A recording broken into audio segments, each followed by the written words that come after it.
está en línea directa el ingeniero José Villavicencio, vicepresidente del Frente Unitario de Trabajadores y además presidente de la Unión de Trabajadores del Ecuador. ¿Cuál es su criterio en este marasmo ya en que enfrentamos una pandemia que tiene a la población en grave situación de salud?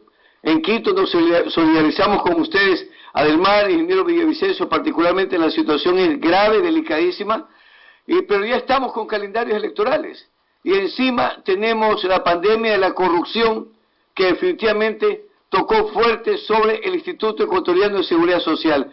¿Cómo recobrar el IES para el control y manejo absoluto de los trabajadores? Adelante, ingeniero Villavicencio, lo escucha el doctor Adelmar Pérez. Mire, yo quisiera plantear brevemente algunos elementos sobre la situación crítica, compleja que tiene el Instituto de Seguridad Social, que por cierto no es obra de los afiliados, no es obra de los jubilados, de los pensionistas, sino por las malas decisiones que han tomado los representantes del gobierno a través de su delegado al Consejo Directivo del IES.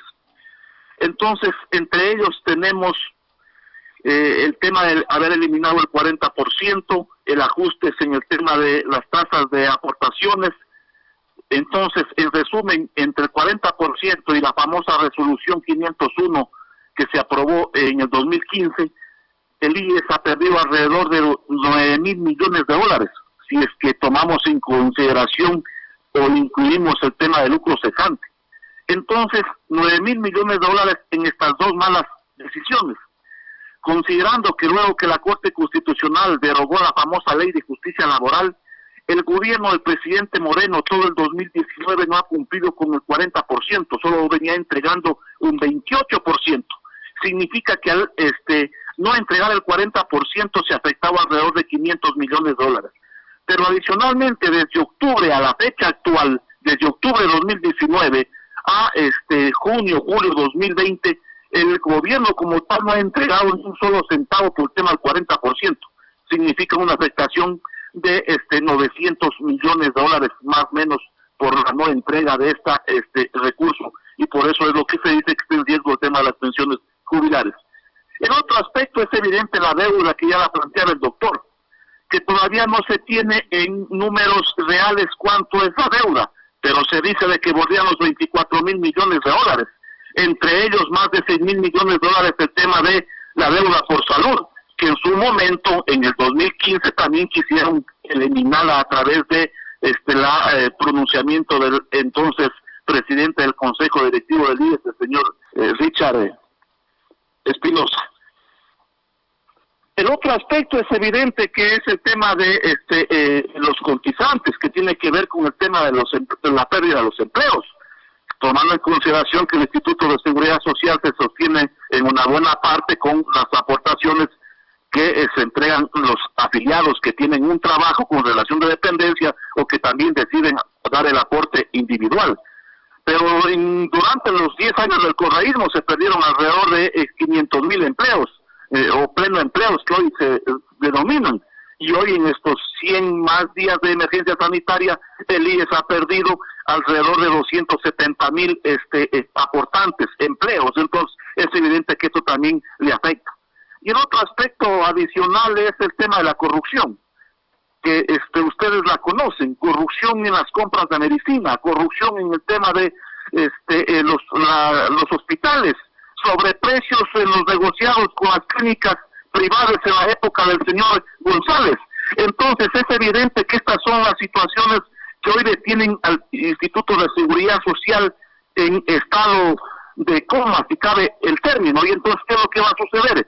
Sale el presidente del Consejo Directivo del IES, que por cierto nosotros hemos planteado que tiene que salir inmediatamente porque no tiene la capacidad moral y ética para manejar el Instituto de Seguridad Social, a decir que no hay plata. Pero eso ya lo sabíamos, eso lo reflejaron en los estudios actuariales que dio la OIT y que ha dado el mismo Instituto de Seguridad Social. No hay plata, entonces hay que reducir las pensiones jubilares, hay que aumentar los aportes, hay que aumentar los años de jubilación, hay que privatizar, hay que ver cómo se aporta para el 13º y el 14º sueldo, pero no dice nada cómo va a ser o qué está planteando para que el gobierno por lo menos establezca un plan de pagos y empiece a aportar, o por lo menos siquiera a cumplir el 40% de las pensiones jubilares. Entonces es evidente de que las malas decisiones que han tomado los últimos gobiernos de turno, incluido el actual, tienen a la situación del IES crítica, compleja.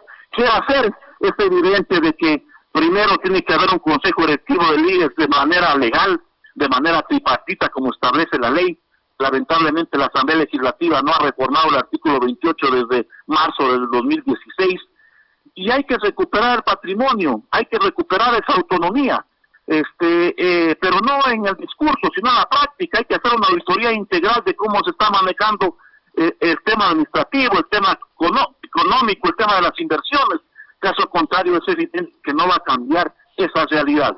Y en esa línea, un consejo directivo del IES tiene que ser más ampliado, donde estén los jubilados, donde estén los servidores públicos, donde estén el seguro campesino, y que la presidencia tiene que ser de carácter rotativa para que el gobierno no siga siendo caja chica del patrimonio que le corresponde a los ecuatorianos.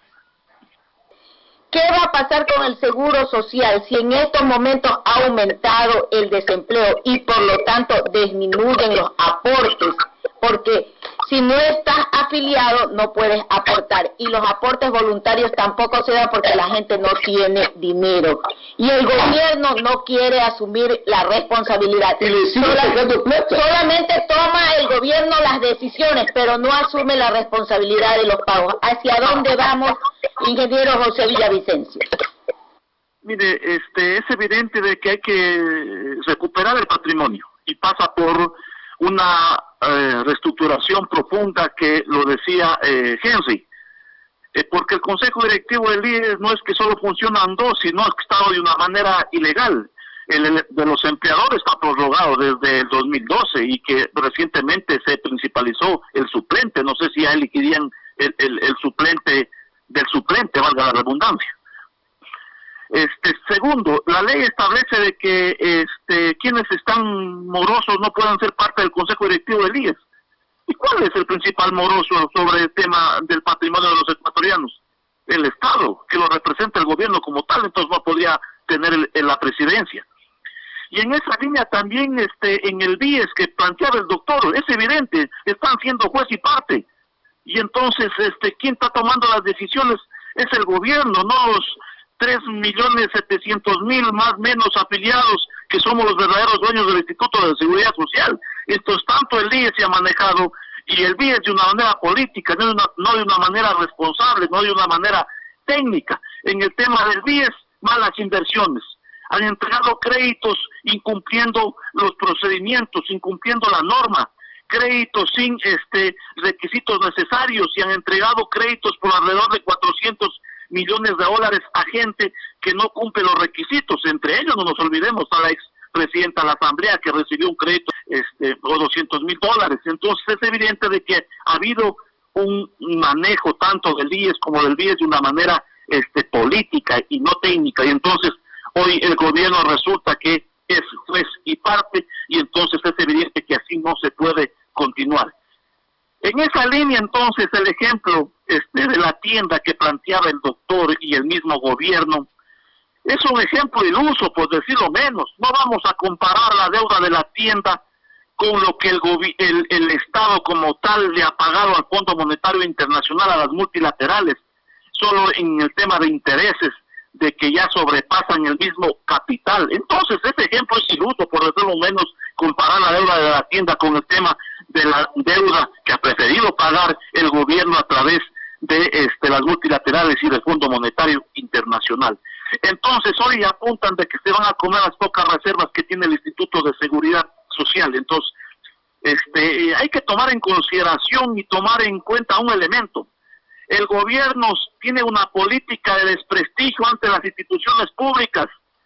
Las empresas públicas no sirven, hay que privatizar, hay que ceder. El IES, el BIES está en riesgos, entonces hay que ver los mecanismos de privatizar. Esa es la política neoliberal que se está aplicando en nuestro país, una política de desprestigio, y en el tema del Instituto de Seguridad Social no es la excepción. el IES está en riesgo, entonces hay que privatizarlo. Yo no descarto poner al IES o a los hospitales a las manos del sector privado para ver qué es lo que sucede. Esa es la política neoliberal. No nos olvidemos que en octubre la señora Legarde dijo que los ecuatorianos o los seres humanos vivíamos más y que por eso era necesario aumentar los aportes, y que hoy pretenden entonces, aprovechándose de la emergencia sanitaria, ejecutar esa política en todos los ámbitos, y en el IES no es la excepción. Entonces, ¿qué hacer? Primero la Asamblea Legislativa, en vez de estar reformando artículos o planteando proyectos que pueden servir, que no decimos que esté mal, como el tema de transparentar las cuentas individuales de los afiliados, que hay que tener también cuidado que no vaya a ser el paso para establecer las cuentas individuales, que eso sería grave, porque pretenden establecer el programa de Chile, que es gravísimo.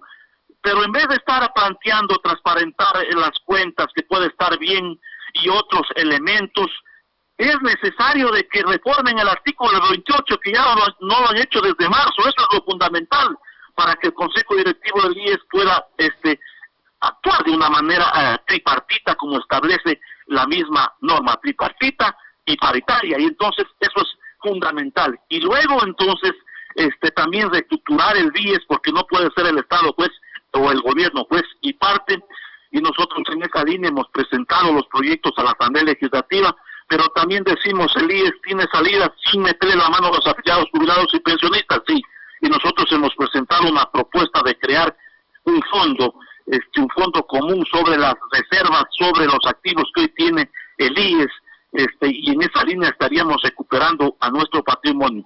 Pero para hacer eso hay que sacar las manos cochinas de la corrupción, las manos sucias de los gobiernos de turno que están instaladas en el Instituto de Seguridad Social.